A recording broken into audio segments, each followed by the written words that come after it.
So, gaano kalaki ang pinagbago ng channel mo ngayon dito sa Manila nung hub? Pero compare dun, nandun tayo sa diet. Malaki, sobrang laki. Nakikita naman din ng mga viewers natin yan. Siyempre sa, kasi sa diet, noong time na nandun pa kasi ako sa diet, wala pa akong problema na hinaharap noon. So, medyo kaya kong tumulong. Mas maluwag sa financial ko. Kaya anytime, kahit medyo malaki din yung nalalabas ko talaga, kaya naman siya. At saka, Sige, continue nyo lang guys. Commercial lang po ako. Ay, umiiyak po. si Rosie, guys, gustong sumali. Pero ayun, malaki po siya, syempre. Ngayon kasi dito, nahihirapan din ako mag-content dahil nga hindi ko masyado matuloy pa yung pag-charity dahil nga di ko pa kaya sa ngayon. Kaya pahirapan din mag-isip ng content, pero good thing kasi meron po kaming online business. So kahit papano naman po, medyo may humahatak sa amin. Pero sobrang iba na talaga. Yeah, thank you din sa mga Solid supporters pa din. supporters nandito po. and syempre sa mga nagmamind sa amin. Actually, natatouch pa din ako pag may nakikita akong comments na ipagpatuloy lang daw natin, tataas daw ulit yung views kasi naniniwala pa rin sila sa atin na kahit konti Kaya na lang nga. talaga sila. Masarap sa pakiramdam na may naniniwala at nagtitiwala Syempre, pa din sa atin. kami din naman po, mas gusto namin, naniniwala rin kami na hopefully one day na umangat ulit yung channel namin. Pero salamat din sa inyo na gano'n yung tingin nyo sa amin at pinagdadasal nyo na mangyari ngayon. And ako naman, ang gustong-gusto ko naman kasi mangyari, kasi gusto kong ipagpatuloy yung pag-charity ko. Gusto kong tumulong kahit nga ngayon, di ba, sa ginagawa ko ngayon, hindi na ako nag-upload sa YouTube kasi ang hina ng views ko. So, ginagawa ko, in-upload ko sa Facebook. Kahit pa 1,000 lang yung binibigay ko, at least sa kanila, malaking tulong na yun. Di ba? Kahit yun, marami pa rin naman, may mga ilan pa rin naman na negative yung comment. Pero sa totoo lang po, wala pong kita sa Facebook. Kahit sabihin natin laging 100,000 yung views ko doon. Actually, napakaliit po nun para sa Facebook. Yung views na yun, parang wala talaga pong kita. Wala pong kita sa Facebook. Pero ginagawa ko po yun, hindi dahil para kumita. Parang, syempre gusto ko rin na umangat ulit tayo sa channel natin. Gusto ko makilala ulit. And mas makilala ako ng sarili ko sa ginagawa ko. And para makatulong ng tuloy-tuloy, di ba? Ginagawa ko kasi gusto ko yun. Ginagawa ko kasi mas gusto kong ipagpatuloy yung pagtulong ko. And sa YouTube kasi, ang hirap kasi pag nakastick lang ako sa isang community na nandun lang tayo sa loob ng kalingap. Tapos, syempre, ang layo na natin sa diet, di ba? Given naman na malayo na tayo sa nangyayari sa kanila doon. So, kaya mababa na yung views natin kasi wala tayong issue eh. Hindi tayo hindi tayo nakikisali sa mga nangyayari sa kanila. Hindi tayo naninira, hindi tayo gumagawa hindi tayo sumasama sa issue. Gusto natin magkaroon ng sarili natin. Pero syempre kailangan natin gumawa ng way na syempre kailangan natin kumita. Diba? Kasi everyday may bills tayo, may expenses tayo.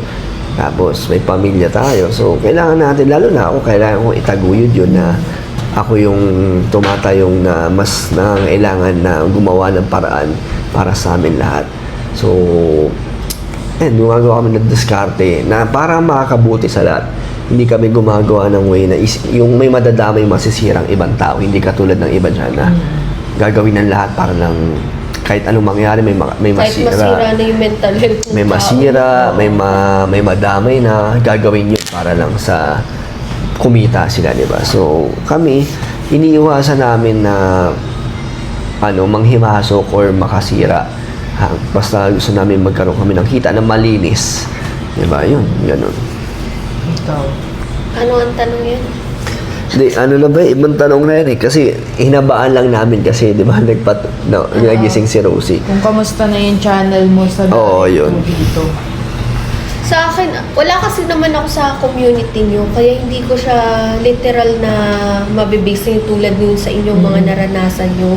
So, yung channel ko kasi, out naman siya sa community nyo, sa Kalingap. So, bumababa man or tumataas, parang hindi ko pa kasi nakasanayan or na-experience yung talagang Mataas. mataas talaga. Kaya para sa akin, sa ngayon masasagot ko parang wala lang. Pero syempre, looking forward din ako na magkaroon ng pundasyon or yung Sariling yung viewers, yung, no? Oo, yung vlog ko, yung content Yung ko. kahit anong yung channel ko actually. Yung kahit anong upload natin, Oo. pareho mong views So, ganun. din. Pero yung inaano ko naman is, wala akong hinahabol kasi as long as na hinahabol ko or yung parang i-compare ko yung views ko or subscriber ko sa iba, hindi naman ako dumating sa point na nag-isip ng ganun. Kasi naniniwala kasi ako tulad, di ba, pag minsan nagkikwentuhan tayo na kapag will ni God yan, ibibigay talaga yan sa'yo. So, baka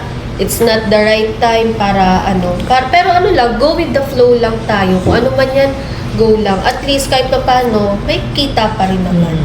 Kumbaga, sabi nga, Thankful pa rin tayo. oo.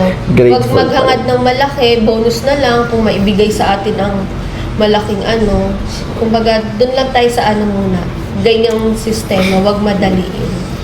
Yun lang na may masasabi ko sa channel ko. So, next question. Next question ako na. Tingin mo ba, kaso hindi pala makaka-relate si Jenny dito. Relate naman ako actually kasi siguro baka tingnan ko na lang. Ano yung tanong? Pakinggan ko lang yung question. Tingin mo ba worth it lahat ng ginawa mong kabutihan? Mga pagtatakip at pagtatanggol sa kalingap? Or ikaw, paano mo iti-take yung question? So, iti-take ko yung question na yan kay Boss D na lang. Actually, kahit papano, transparent sa akin si Boss D. Nakita ko naman lahat, na-observe ko naman lahat yung sa mundo niya, sa mundo ninyo, na dun sa mundong Kalingap community. So, worth it siya na hindi siya worth it. Kasi minsan, may mga tao na pinagtakpan mo na hindi naman sa nilaglag ka. Parang umilag na siya sa'yo dahil nga ganun na yung sistema. And pati ako nagulo lang sa sagot ko. Tingin mo ba worth it lahat na Ba't mga lasing na yata itong kasama ko, guys? Sa pagtatakip at pagtatanggal sa kalingap. For me, okay. Wait lang, i-clear ulit natin. Ano yun? Erase, taran. Erase mo na yung sinabi ko. Worth it lahat ng ginawa mong kabutihan. Pagtatakip at pagtatanggol sa kalingap. Ako sasagot sa observation ko para kay Dan. So, worth it yung lahat ng ginawa niyang kabutihan dahil talagang si Dan kasi hindi siya yung parang makupit or yung pagdating sa, kunya may nagbigay ng tulong, yung nababawasan niya. Talagang, actually guys sa mga kunyari may nagpadalang sponsor kay Dan. So, minsan kasi nakikiram ang phone niya. Or nasisilip ko kung anong ginagawa niya sa phone niya. Nakikita ko or nasisilip ko sa notes niya kung sino nagpadala, magkano yung amount. Talagang nagiging transparent siya pagdating sa pag-aabot ng mga nagpadala para sa beneficiary niya. Kasi unang-una nakita ko kay Dan, ayaw niyang nagpapasira pagdating sa pera. Yun yung pinaka number one na Pares kami. Talagang transparent talaga siya. So, sa worth it lahat ng ginawa mong pagtatakip. At sa pagtatakip, feeling ko worth it naman for the safety ng mga kasamahan niya. At worth it ba ang pagtatanggol mo sa kalingap? Actually, wala pa akong nakikitang may pinagtanggol si Dan Wala naman. sa mga K-boys. Wala pa. Kasi hindi kasi siya mahilig makisawsaw. Share ko lang sa inyo na si Boss D kasi, si Dan kasi, hindi sa palaban, paano bang term? Yung parang Ayaw niya ng issue. ayaw niya ng issue, hindi siya sumasagot. Kasi so, magkaiba kasi kami po, kasi Boss D, tahimik lang siya, pero sa akin niya nagbubunga nga na, ano ba to, si ganyan-ganyan, pero hindi siya para kaya ako, minsan, parang, ako na yung nasasaktan for him, lalo na kapag siya inaagrabyado siya, inaapak-apaka siya. Kaya parang isa sa pinangako ko sa sarili ko na kung tapak-tapakan or agrabyaduin nyo si Dan, andito ako para sa kanya na magiging boses niya na kasi hindi ko kaya, lalo na pagpamilya. PPR. I mean, pagdating kasi sa family, kumbaga, sabi nga, 'di ba, magkamatayan na or magkapatayan na, wag lang pamilya, Gagalawin wag yung lang pamilya. gagalawin yung pamilya ko. So ako may pagka old tradition na ganyang culture na wag mo lang kantiin yung pamilya ko, parang ako na lang, wag na yung pamilya ko, parang ganun. So, kaya minsan, nakikita nyo guys na medyo sumasagot ako minsan na hindi dahil parang palasagot ako. Kumbaga, minsan, isa rin yun na way na, huwag nyo naman ganyan nyo, parang OA na, Sasaktan ka sobra kasi. na, oo. Yung mga ganun. Pero hindi naman ako yung literal na lahat na ng bashers, sinagot ko. May mga pitik lang na may mga ibang kasagot-sagot. So, yun lang naman. Ikaw. Worth it ba? Ang haba kasi. Tatlo Worth kasi it siya. ba lahat ng ginawa mong kabutihan, Kabutihan muna. pagtatakip, at pagtanggol sa kalinga? Kung may pagtatakip Para man. sa akin, lahat ng ginawa ko kabutihan, worth it. Kasi lahat ng mga ginawa ko kabutihan, syempre sa beneficiary ko lahat yun. So worth it lahat yun, lahat ng tinulungan ko until nung kilala pa nila ako, hindi pa nila ako nakakalimutan. Yung mga 5 pabahay ko, kahit di nyo naaalala na meron akong pabahay. Sobrang parang Sila, pa rin sila thankful ako na nandiyan pa rin yung respeto kung paano natin sila tinulungan until now. Hindi nagbabago yun. So, thankful. Worth it yun, yung tulong na ginawa. Kahit yung mga ibang hindi ko naman napabahayan, pero nabigyan ko ng tulong kahit pa paano nagkaroon sila ng pagbabago sa buhay nila. Kahit nandito na ako sa Manila, nagme-message sila sa akin. Worth it naman kasi napakabait nila, napaka-deserving. Kaya wala akong pinagsisiyan sa lahat ng tinulungan ko sa diet, lahat ng nabigyan natin ng pag-asa o pagbabago sa buhay. Masaya ako doon. Wala akong pinagsisisihan doon sa lahat ng ginastos ko, sariling pera ko man yan. Talagang worth it yan. O ano pa? Worth it ba ang pagtatakip mo sa kalinga? Pagtatakip, sabihin natin hindi lang tayo nagsalita, wala akong ginawang against sa kalingap. Diba? Parang kahit saluhin ko na lang lahat yan. Diba? Kahit ako na sumalo, ako na yung naging masama, ako na lahat. Kaya ngayon, Which is na-experience mo talaga yun. kaya ngayon, tinatry natin magkaroon ng sariling, makilala tayo sa sarili natin na, basta, Yan guys, yung problem ko, hindi naman siya yung literal na problem kay Boss D. Yung parang, mabait lang. yung parang sinasalo niya na lahat. Yung parang siguro kahit saksakin kita sa likod, di ka pa aray. Parehas sila ni Parang Mama ganun Gemma siya. eh. Kami Oo. ni Papa ang parehas. So, ganun lang ako na, magiging tahimik na lang tayo kaysa sa mas ikakasama ng lahat. Minsan naman kasi advice ko sa'yo, minsan okay lang maging vocal ka, mailabas mo yung mo kasi Marami yan kasi akong nalalaman. Pag nalaman nila yung nalalaman ko, walang iklop na. tapos na. Pagtatakip, So, mas okay nang tahimik na lang tayo. Yan na lang, ganun na lang. Okay. Gets na. Ako na next. Kasi pagtatakip at pagtanggol parang same lang. Oo. So ako, yes, parehas kay Kalingap Dan, worth it din lahat ng tulong na nabigay ko. Hindi man ganun kalaki like yung mga pabahay, pero madami rin po akong nagawa, mga ilang feeding program na per feeding program, 10K to 15K ang nagagastos. Tapos yung mga tinulungan ko din doon na mga beneficiaries na kahit papano nakatulong din naman ako sa hirap ng buhay nila. Actually, nalulungkot nga po ako kasi bago kami umalis ng diet, hindi ko po sila nabalikan lahat. Di rin po ako nakapagpaalam kasi nga nagsa-start na yung personal problem ko noon. So, nalulungkot ako kasi gusto ko pa rin sila tulungan until now. Actually, kung kaya ko pa din, kahit hindi ko na sila i-vlog, i-message ko lang sila, bibigyan ko sila ng monthly allowance para kahit papano maramdaman nila na tumutulong pa din ako. So, worth it po lahat ng mga pagtulong na nagawa ko. Pagtatakip or pagtanggol sa kalinga, parang wala naman po ako masyadong ambag. Charity naman ako, yun lang yung ambag ko. Pero yung parang defender. Hindi mo pa talaga, sila masyado kasi nakakahalo Oo. dito. Unlike kay Boss D, 4 years siya. Yes. Pero worth it naman lahat ng sacrifices, ginawa at efforts namin sa Kalingap. Kasi kung asan din po kami ngayon, malaki din po ang part ng Kalingap doon. Yun. Okay na? O, question mo na. Last Tapos na? question. Last question. Sinong K-boys ang nakakausap mo pa? At sino ang K-boys na hindi mo na nakakausap? Gumagawa ng paramdam. Ngayon, Oo, yung walang paramdam. Dito. Di naman actually yung Oo. parang di mo na nakakausap kasi FO na kayo, friends over. Yung parang never mo na siya nakausap na since dati sa Dait nakakausap mo siya. Tapos ngayon, Yamang nung dumating ka kamukha mo. Sa ngayon, sa lahat, yung kusang nagchat sa akin, kahit di ko siya i-chat, kilala. Baga yung feel mong concern pa rin sa'yo kahit nandito ka na. siyempre si Papa Joms. Nandiyan si Papa Joms. Si Jomar talaga kasi ang pinaka parang Beshi-beshi beshi-beshi Sabi nga ni Joms, Beshi, pag pumunta ako dyan, sa inyo ako tutuloy. Matik naman Sabi ko, na yun. inaantay ka na namin. Pero, yung iba, pag chinat ko, mag-reply naman. Pero yung mararamdaman mo na kahit wala na ako doon, May yung closeness, maaalala pa rin ako, yung pinagsamahan namin, si Jomar. Jomar Kanya si lang Papa talaga. Joms na talagang nangangamusta yan.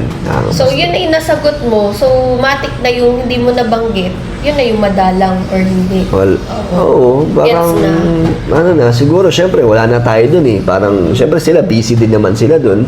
Kaya may kanya-kanya din silang mga, ginagawa.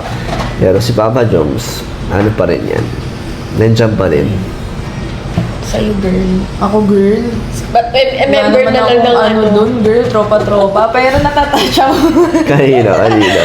kay Grace. Ah. Kasi minsan kami ni Grace parang nagre-replyan sa My Day. Di man lagi, pero natatouch ako kasi parang Siya yung kabad, hindi diba? ko rin ina-expect na parang magkiklik kami ni Grace dun. Kasi sa pagsama-sama ko din sa mission dun, okay naman lahat ng pakikisama. Pero yung talagang mas nakakausap ko, yung di ako naiilang, di ako awkward kay Grace. Tapos, yun nga, nung kinasal si Kakay, mas parang na-feel ko yung closeness namin magpipinsan, parang mas nagkaroon kami ng bond dun.